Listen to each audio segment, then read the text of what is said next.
So, you handed us a genuinely fascinating stack of sources today. Oh, I really did. It's a heavy stack. Yeah, we are looking at court filings, global streaming data, and this just massive, sprawling Wikipedia page for, well, a cultural artifact that basically broke the internet back in 2025. Completely fractured it. Right.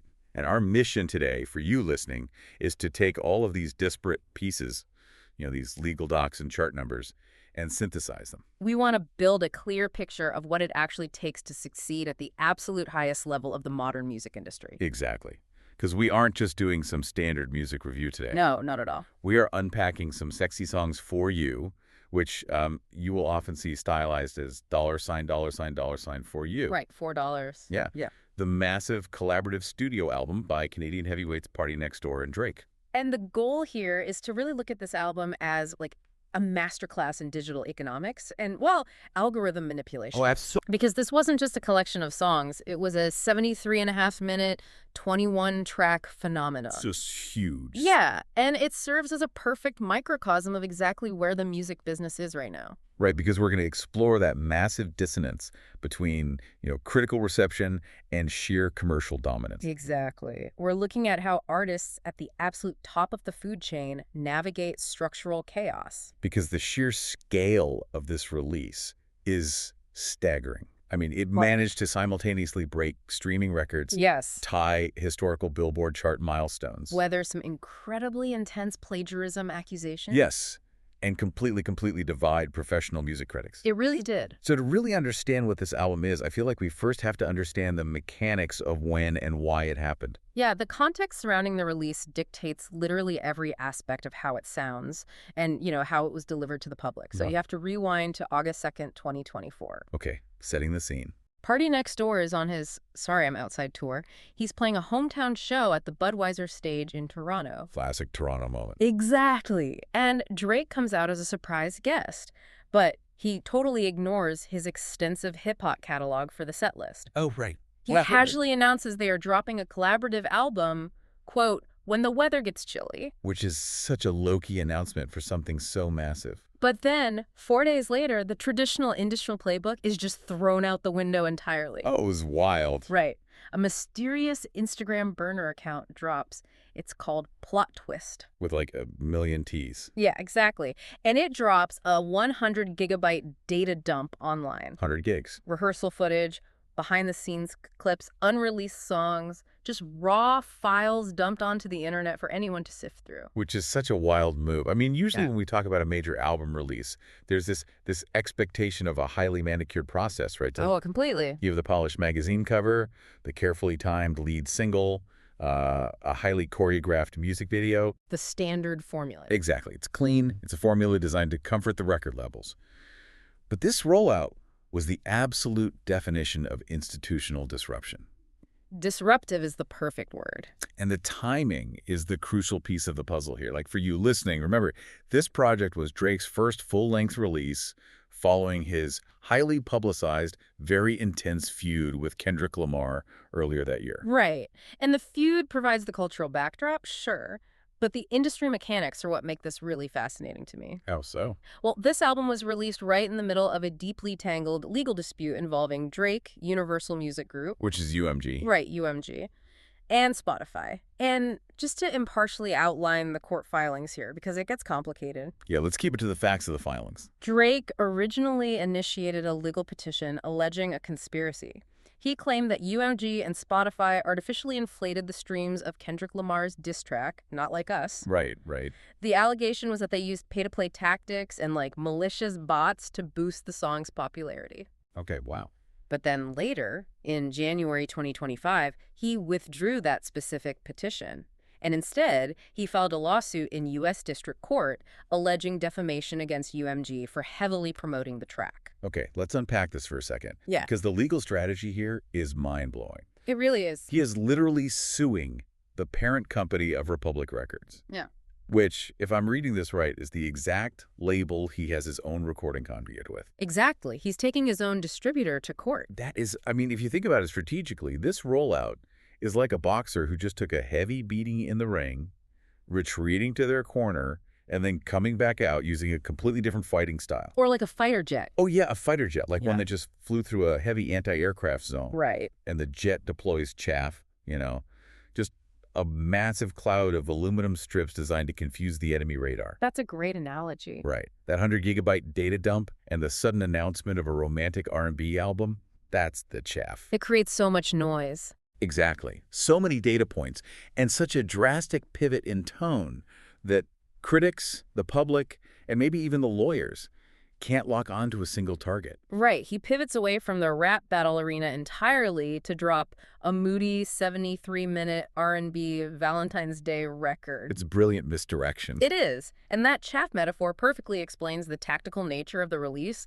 but the messy legal battles directly impacted the album's actual back-end logistics, too. Because he's suing his own label. Right. When you are actively suing your distributor, the actual mechanism of releasing a record becomes this insane logistical tightrope. I can imagine. The confusion over his UMG contract meant Some Sexy Songs for You had a highly unusual distribution model. It was ultimately released through a weird combination of OVO, Santa Ana, and Republic. Yeah, I saw those names in the sources, but how does that actually work in practice? It's complicated. Like, how do you release music with a company you were literally taking to court? Well, it requires exploiting corporate loopholes. Santa Ana is a distribution company owned by Sony Music, and Sony is UMG's biggest rival. Oh, okay. So they routed the physical and digital distribution, the actual plumbing that gets the music onto Spotify and Apple Music, they routed that through Sony's infrastructure. Wow. Yeah. But to satisfy the existing contractual obligations Drake had, the album was still technically licensed to Republic, which falls under UMG. That is so sneaky. They essentially used a rival's delivery trucks to move the product while giving UMG the legal paperwork to avoid breaching the contract. Unbelievable. It bypassed UMG's operational control entirely. A total maze. But of course, a strategic rollout and a brilliant legal workaround, they only matter if the music actually backs it up. Very true. You can deploy all the chaff you want, but eventually people are going to press play. They are. So what exactly was on this massive 73.5-minute Valentine's Day delivery? Well, musically, it is incredibly expansive, almost to the point of overflowing. You have a core foundation of contemporary R&B, hip-hop, and trap.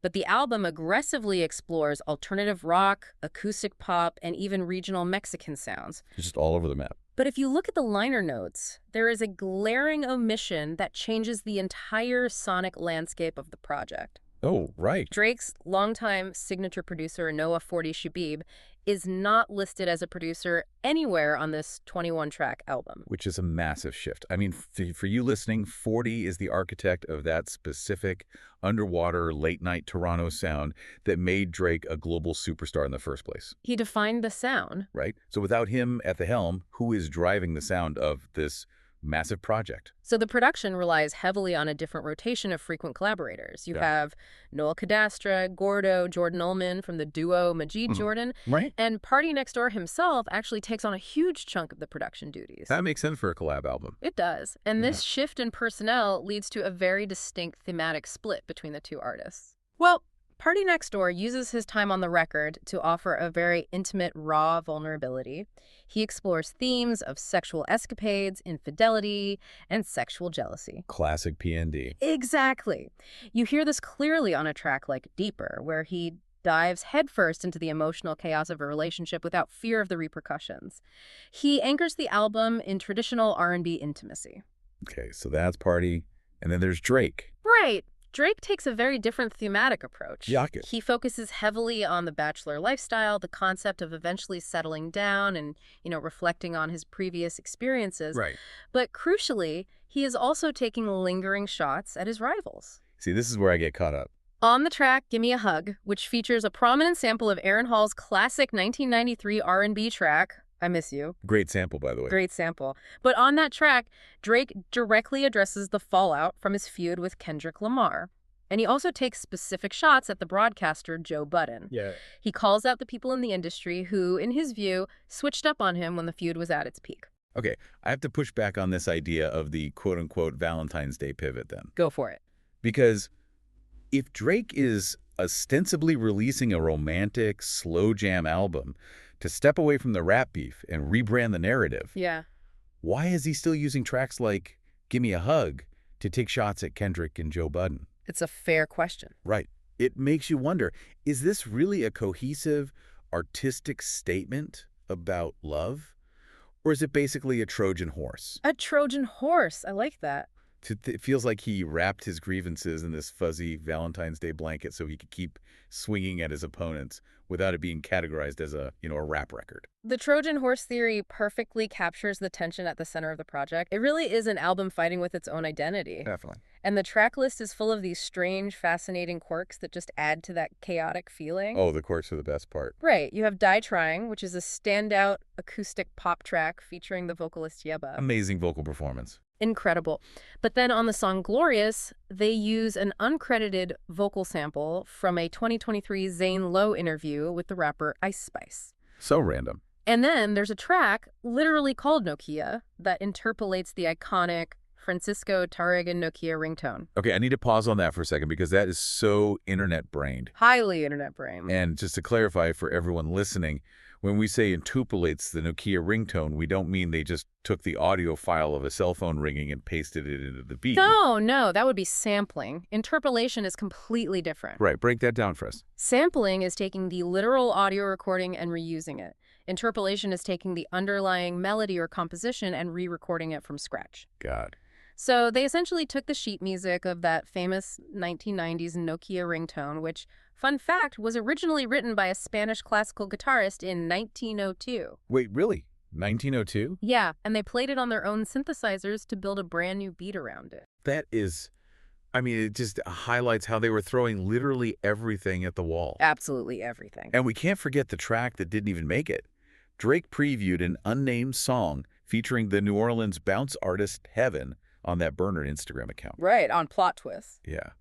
But it was left off the massive 21-track final cut because they couldn't clear a sample of Mint Conditions' R&B hit Breaking My Heart. Pretty Brown Eyes. Yes, exactly. And the inability to clear that sample reveals a lot about the pace of this release. How do you mean? Well, even with a 73.5-minute runtime, they were producing and teasing more material than their legal team could actually process and clear in time for the release. Which is just wild. Yeah. Because creating 73 minutes of music to feed a surprise rollout isn't just a creative choice. It's a massive legal liability. Huge liability. When you rush out that volume of material, bypassing the traditional label QA structures to drop a surprise album, you inevitably cut corners. You have to.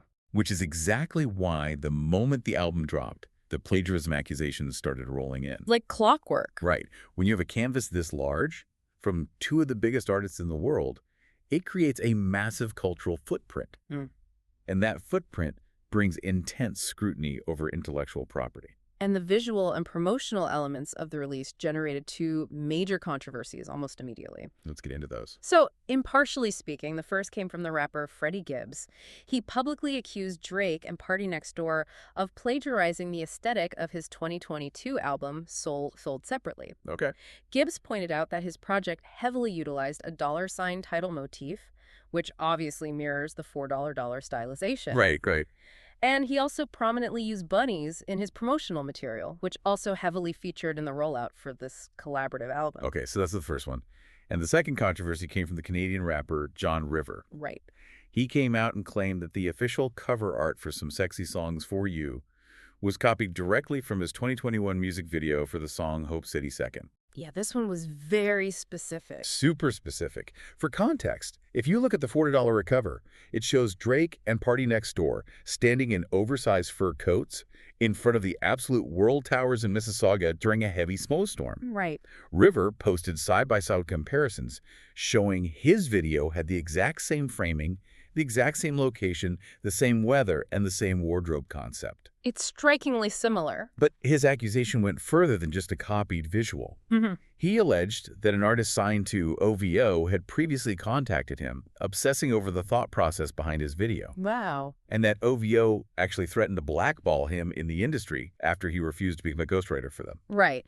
And these controversies, they really highlight the reality of creation at the absolute top of the industry today. The pressure cooker. It is, because in the streaming era, the internet acts as a real-time jury. Mega mega releases act as lightning rods. Oh, for sure. When you release a massive project, the line between what is an homage, what is a sheer coincidence of two artists having the same idea, and what is outright imitation. It's razor thin. Very thin. And it is aggressively policed by peers and fans alike. It's like you can't just drop an album cover anymore, you know? It instantly gets cross-referenced against literally every piece of media released in the last decade. Instantaneously. But as much as the visual elements divided the artists and sparked all these debates on Twitter, the actual music created this massive, completely fascinating canyon between professional critics and everyday listeners. The divide is stark. I mean, let's look at the critical reception first. It wasn't great. No. On Metacritic, which aggregates professional reviews, the album holds a score of 54 out of 100. Yikes. Yeah, that firmly indicates mixed or average reviews. But some individual critics were just brutal. What do they say? The Hollywood Reporter called it a, quote, bloated 21-song snoozer. Ouch. They explicitly noted a lack of soul or vibe. The Washington Post wrote that the album reverted Drake to his callous Lothario factory settings, criticizing the lack of emotional growth. Wow. Callous Lothario. And Sputnik Music gave it a 1 out of 5, condemning the album entirely for what they described as misogynistic themes. That is rough. Though, you know, to be fair, looking through the sources almost across the board, the critics did single out PARTYNEXTDOOR for praise. They did. They loved his vulnerability. And pretty much every outlet agreed that the acoustic track Die Trying with Yebba was a major musical highlight. Universally praised. But overall, in the world of professional music journalism, a 54 on Metacritic is a critical panning. It's a full-on panning, but you have to contrast that critical response directly with the staggering commercial metrics. Yes, let's talk numbers. Some Sexy Songs for You debuted at #1 on the U.S. Billboard 200 chart. It moved 246,000 equivalent units in its first week alone. That is massive. It earned over 56.6 million first-day streams on the global Spotify chart. It completely broke Apple Music's first-day streaming record for the most streamed R&B and soul album in the platform's history. Just shattering records. And by January of 2026, it was officially the 8th best-selling album of 2025, pulling in over 2.1 billion audio streams. Okay, wait, I want to break down that equivalent units metric for a second because I think it's the key to understanding this entire deep dive for you listeners. Let's do it. How do you move 246,000 units of an album that no one is actually buying physically? What is the math there? So the music industry uses a formula to translate streams into traditional album sales.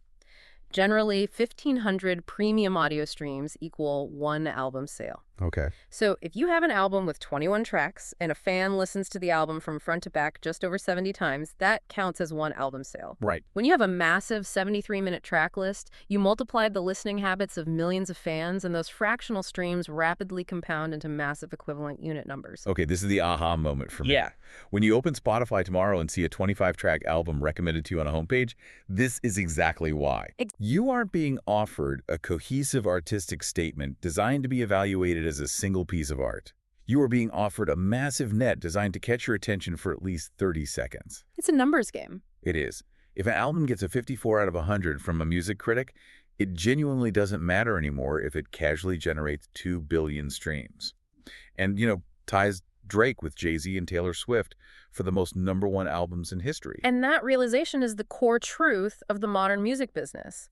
We are fully entrenched in an era where fan loyalty and algorithmic momentum completely override traditional critical gatekeeping. Critics just don't have the same power. They don't. Think about the quirks we broke down earlier. The 100-gigabyte data dump on a burner account, the uncredited Ice Spice interview vocal, interpolating the Nokia ringtone. Right, the internet stuff. None of those elements are designed to impress a music critic sitting at a desk at the Washington Post analyzing the thematic arc of the record. No way. They are designed for the internet. They are playful, highly memeable moments crafted specifically to generate viral traction on platforms like TikTok, Instagram Reels, and YouTube Shorts. Yeah, they're just feeding the algorithm. A 73-minute, 21-track album is incredibly lucrative in the streaming era because every single track is a potential independent data point. It's all just data. Exactly. The acoustic pop song might get placed on Spotify's chill pop playlist. The track with Chino Pacas exploring regional Mexican influences targets the Viva Latino playlist. So smart. The sheer volume of music ensures that something will stick and generate revenue.